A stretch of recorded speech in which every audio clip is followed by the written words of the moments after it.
What if I told you that Muslims in India are quietly beginning to vote for the BJP?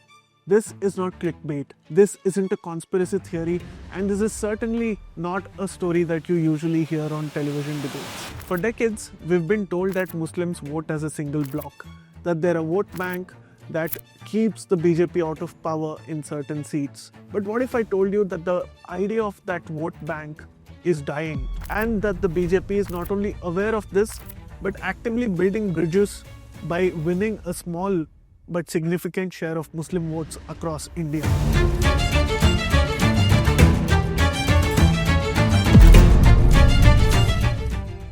To understand what is happening today, we first have to bury one of the most persistent myths in Indian politics, that Muslims have withdrawn from democracy, that they have stopped participating in elections since 2014, or that they only vote tactically when their leaders tell them to. The numbers tell a completely different story. Muslims' turnout has remained stable at around 59% for the last one decade, even as Hindu voter turnout has risen to nearly 70%. This is not a community sitting out of democracy. It is one that is consistently turning up, consistently engaging, consistently hoping to influence the outcomes.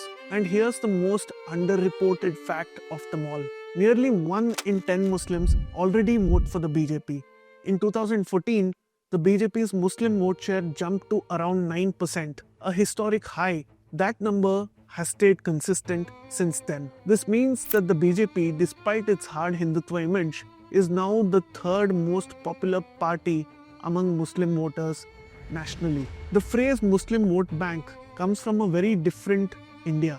In the 1950s, renowned sociologist M.N. Srinivas described how local elites could deliver entire communities' votes to a candidate in exchange for patronage. By the 1980s and 1990s, leaders like Abdullah Bukhari and the Congress party leaned into this idea, projecting themselves as the protectors of the Muslim interest, especially after the traumatic events like the Shah Bano case and the Babri Masjid demolition. But this idea that the Muslims vote en bloc was always oversimplified, and today it is simply outdated. After Babri, the Congress has never managed to get more than 40% of the Muslim vote. Muslims have fragmented, voting for the SP in UP, TMC in Bengal, DMK or ADMK in Tamil Nadu, often switching parties seat by seat. What is happening now is not the collapse of Muslim politics. It is the coming of age of Muslim politics. It is Muslims voting not as one fearful bloc, but as individuals with diverging interests. Some poor, some aspirational, some conservative and some liberal. This is where things get really interesting. We tend to assume that Muslims voting BJP must be a rare aberration, a few token candidates, a few local deals. But the data actually shows something more systematic and something more interesting. This segment is actually quite diverse. Many are Pasmanda Muslims, the left behind OBC and Dalit groups, who have long felt ignored by the so-called secular politics. The Sachar Committee report in 2006 confirmed what they already knew, that they lagged behind even Hindu OBCs in literacy, income and jobs, and that urban poverty among Muslims was close to that of Dalit Hindus. But it's not just the Pasmandas. Surveys actually show that the BJP's Muslim voters are more likely to be women, more likely to be under 35 and often better educated than the average Muslim voter who may vote for a different political party. In Gujarat, as many as 26% of the Muslims voted BJP in 2022. That's 1 in 4. In Madhya Pradesh, it's 15%. In Rajasthan, 14%. Maharashtra, 12%. And these are not small numbers. So why are they voting the BJP? The first reason is welfare delivery. Ujjwala gas connection, Pakka houses, toilets, direct cash transfers, scholarships. These are not slogans. They are tangible benefits that change household economics. For a poor Muslim family, a free gas connection or a housing grant is not a Hindu-Muslim issue. It is a dignity issue. The second reason is law and order. In many BJP-ruled states, Muslims quietly acknowledge that the crime has fallen, policing is stricter, and their women feel safer. Public order matters to ordinary citizens, regardless of religion. And when they see it working, they actually reward it.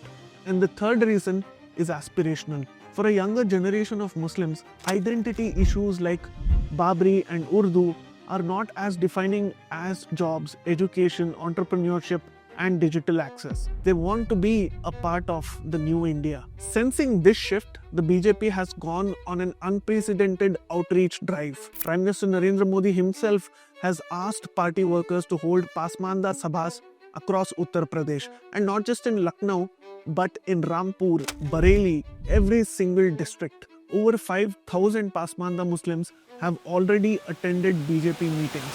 In Bihar, the BJP is organizing a Constitution Day rally in Patna, bringing together the Pasmandas, Dalits and the tribals under a social justice banner.